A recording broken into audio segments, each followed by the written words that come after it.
So welcome to tonight's Dharma talk. Tonight, the title of the Dharma talk, I think I said something like, seeing through the fiction of the conceit I am. Now what does that all mean? So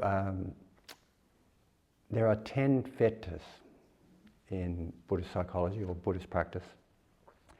These 10 fetters are what holds us back from awakening. And they basically comprise of 4 of the hindrances, specifically paralyzing doubt, restlessness and agitation, sensual obsession or sensual desire, sensual craving, I should say. I don't want to confuse desire with craving, because sometimes desire can be really wholesome. But when it's craving, it's really unwholesome. And ill will. They're the 4 other hindrances. The only one hindrance that's not there is sloth and torpor. But they keep us back from awakening. There's also some psychological patterns that keep us back. These include this belief in a personality, like it's called the Sakkaya Ditthi in Pali. It means a view that we are our personalities. And it's like we believe everyone else is their personality as well. It's like rather than seeing individuals as causes and conditions, and we kind of fixate on, we have this view that they are their personality. Now, I won't go into great details about that one. Another pattern, I guess, is called belief in, it's belief in conventions or rites and rituals will wake us up. But that's kind of delusional, because it's not about doing a rite or a ritual that will wake us up. It's insight that we develop ourselves that will wake us up. Another fetter is attachments to material realms. I talked about jhanas last time. Jhanas are these pretty profound altered states of consciousness that arise from deep concentration. And they can be pretty amazing, pretty pleasant, really quite a sense of freedom. But it's attachment to those material realms and attachment to the immaterial realms that are hindrances as well, fetters as well. The last fetter to go is called ignorance. And maybe I'll give a talk on that another night. But tonight I want to talk about the 8th fetter. The 8th fetter is called the conceit I am. That's one way of calling it. You could also call it the self-conceiving. And in Pali it's called mana. And mana literally translates as to measure. So, you're saying, well, how does this come to be that we talk about a conceiving self as measuring? Well, what it is, this conceiving self, is like having a self-concept. You have a self-concept, and you compare, we have this self-concept, we believe we are, and we compare it to another, or we compare it to ourselves at another time. And we're either better or superior, we're either worse or inferior, or we're the same. So there's this, comparison. There's this sense of, I'm this and they're that, and they're better than me. They're more whatever it is, or I'm better than them, or I was enlightened. I was more enlightened 3 weeks ago than I am now, and maybe if I could only become that ideal self that I want to be, like perfectly enlightened, then I'd be okay. Or it's this comparison, this sense of comparing oneself. It's a process of mental construction. We construct this idea of me, I and myself. It's like a big story. So, I must admit, and I've watched this myself, that it's healthy, it's really essential for us to have a healthy sense of self, a good sense of self-identity. As long as it's kind of in line with ethics and in line with wisdom, it's really quite healthy. And in fact, I often raise children.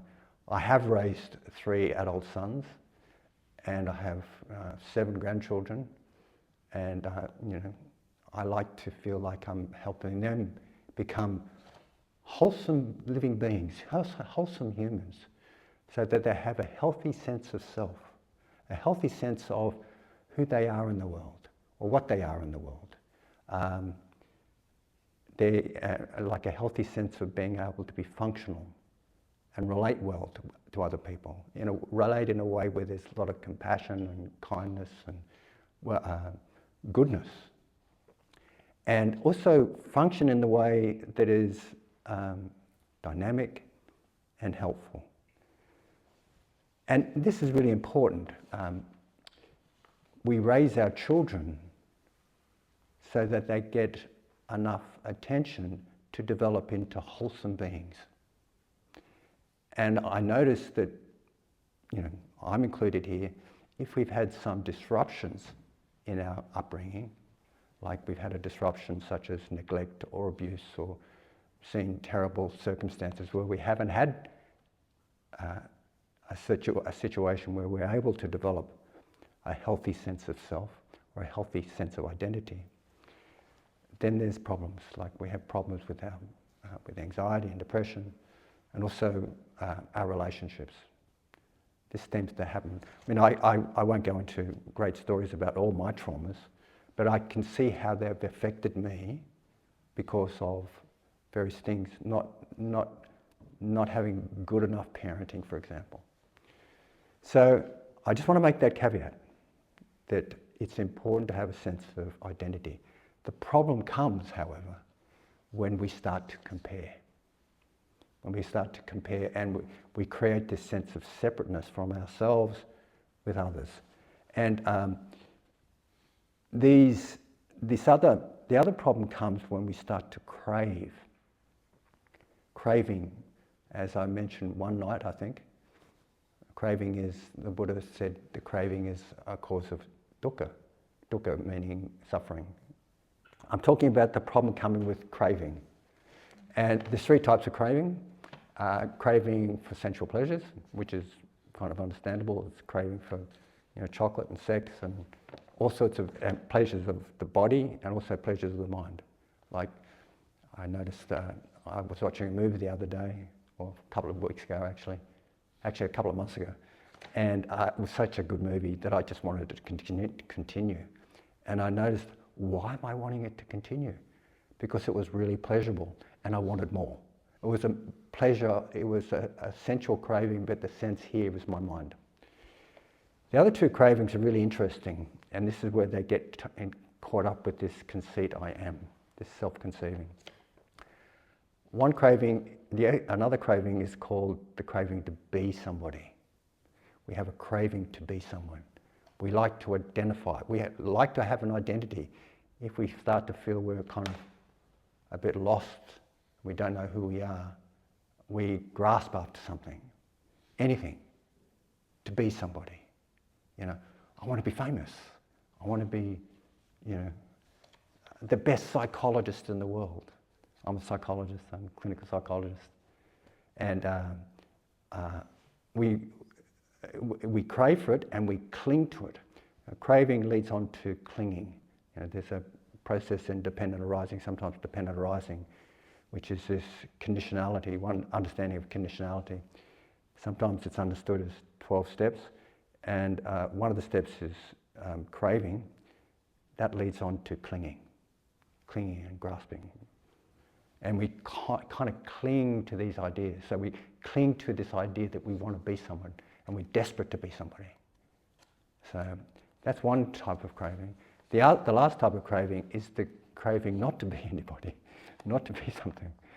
And at its extreme end, it would be wanting to die, wanting to suicide, wanting to blot it out, like can't stand it anymore, I just want to push it away. And at another end of this, at the other end of the spectrum, it could be just like an aversion to not be somewhere. Like I've often brought this up when I've given Dharma talks, when I've been talking about craving not to be my partner, sometimes she says, Malcolm, I've had enough of today, I'm just going to turn it off.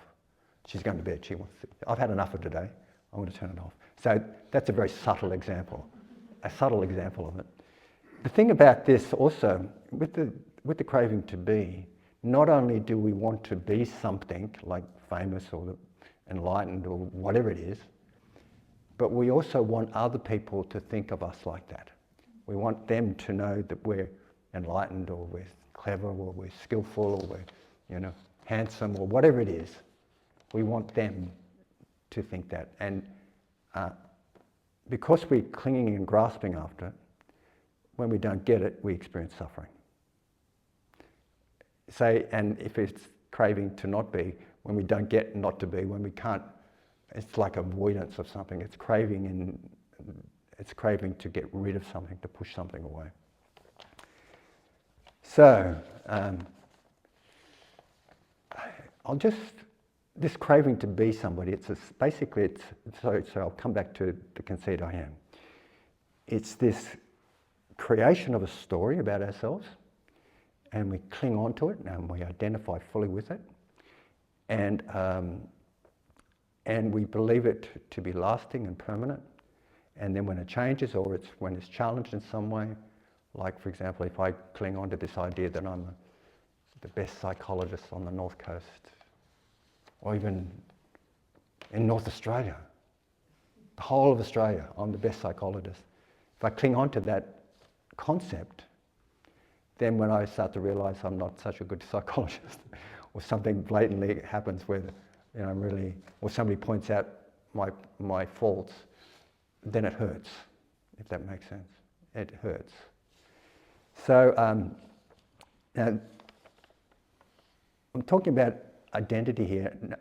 There's a difference between clinging on to a role we play in the world, or a role we are in the world, like this a strong sense of a healthy self. And there's a difference between that and clinging to it. Like I like to think of myself as a psychologist, and I like to, I kind of identify with it, and I endeavour to do the best I can in that role. I also like to think of myself as a good granddad. I'm a good granddad. I like to be loved by my grandchildren, but most importantly, I want to be thought of as a loving granddad, because I think it's important for my grandchildren's development. I was at a soccer match in Brisbane 2 weeks ago, and my 5-year-old grandson was playing, one of the grandsons, and 5 years old, and I was there going, yay, fantastic, he was kicking goals, fantastic, that's great. And you can see, he kind of walks out of that. I think that's really wonderful. It's developing this sense that he knows that Granddad is paying attention. He knows that Granddad is attending to him, and he's getting what he needs for his developmental stage to grow up and to be a wholesome, dynamic, whole human being. And when my kids were growing up, I remember just they're now 44 and 42 and 37. I remember when they're like this, they're playing in the park. Dad, look at me. I can swing. I go, yeah, wow, that's great. You're really good at swinging. Or, hey, Dad, look at me. We need attention from our caregivers. We need to develop a wholesome sense of self in order to become a human. And the problem is when we cling to it. So I'm talking about becoming a wonderful psychologist and being a wonderful psychologist, and having that role, I like to do it to the best of my ability. However, If I cling to it, there's problems. So I'm just thinking of two areas here. Over the last weekend, I was under training. It was really, really good training. I won't discuss everything about the training, but I was training to work in dyads with people. A dyad is like two therapists and one, client or participant, whatever you want to call them. So we had role plays, but we were advised to just be ourselves and practice this. And when I was leading up to one of my role plays, I was positioned as a therapist. I was told just to do my normal thing, and I noticed that I was a little bit worried because I'd never worked in a dyad before. I've worked solo, when I'm talking to people. I haven't worked in a dyad before, and I wasn't quite sure what to do. And as I went through it, I really could see my blunders. And here I am with someone as a psychologist. I've been a psychologist for about 35 years. And, there was the person I was partnering as a dyad, she was really going well. She was really going fantastic, and I was kind of blundering. And I thought, oh God, I'm glad that I'm, And then the person who was the participant, she gave me feedback. And she said, Malcolm, you should have done that. It would have been better if you did this, blah, blah, blah. And I thought, actually, it was I could see how I could be anxious about that. And in fact, I get anxious when I do role plays because of, I might be judged in some way. But in fact, I actually welcomed it because I could feel that person was doing the best for me. She was helping me become a better psychologist. So that's one example of how you can suffer. And another example is when I went to Brisbane and my son and his partner and the 5-year-old son were going out in the evening, and I was driving a different car, and they asked me to drive them, and asked me to drive them to South Bank, to a particular place. Anyway, I got in this car that it was, the blinkers were on the wrong side, and I wasn't quite used to the car, and it was raining, and I wasn't sure where I was going, and I was driving them there, and I'm driving into South Bank, and my son says, Dad, you should be driving a bit faster. You're blocking the traffic. That's simple enough, but I could feel this. I've been driving twice as long as he's alive. No, I haven't been driving that long, but I've been driving, 50-something years, nearly 60 years, no, 50-something, 50 years at least, 50 years at least. How dare he think that? I like to think of myself as a good driver. I'm a competent driver. I know what to do when I'm in the situations. And fortunately, I could be mindful enough to see it. I was clinging to the conceit I am. I am this. I am this. And there's craving. I'm attached to it. I want to be seen by another that I'm a skillful driver. So I'm just giving you examples of this conceit I am. And can you see how it's a hindrance to waking up? In neuroscience, they've actually called it a fiction. This conceit I am, this self-conceiving process, this mental creation is a fiction. And they've kind of boiled it down to a few activities on neural pathways. They talk about it being the result of default mode networking. Default mode networking is a series of neural pathways with a couple of structures in the topmost part of the brain, up the top here. And default mode networking was developed for a number of reasons. It's part of evolution. And it's associated with negativity bias, which has been helpful in olden days. Like negativity bias is seeing something, seeing the worst possible case scenarios in things. It's like negativity bias is like mistaking a coiled vine as a snake is a safer mistake than mistaking a snake as a coiled vine. Can you see how that has an evolutionary basis? So that negativity bias, which is one function of default mode networking, brought forward into modernity, tends to relate to increased depression and anxiety and lots of worrying. Another thing that's evolved from default mode networking is thinking about how we are in the 100-person tribe. Like, we want to know our social position because it's important for us.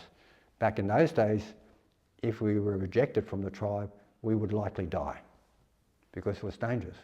So we're constantly thinking about where I am. Does this person like me? Or does that person not like me? Am I the boss of this person, or am I inferior to that person or superior? It was very important for us to know where we were in our social hierarchy. So the default mode networking is constantly, when there's downtime, you'd think we'd be kind of relaxing and chilling out.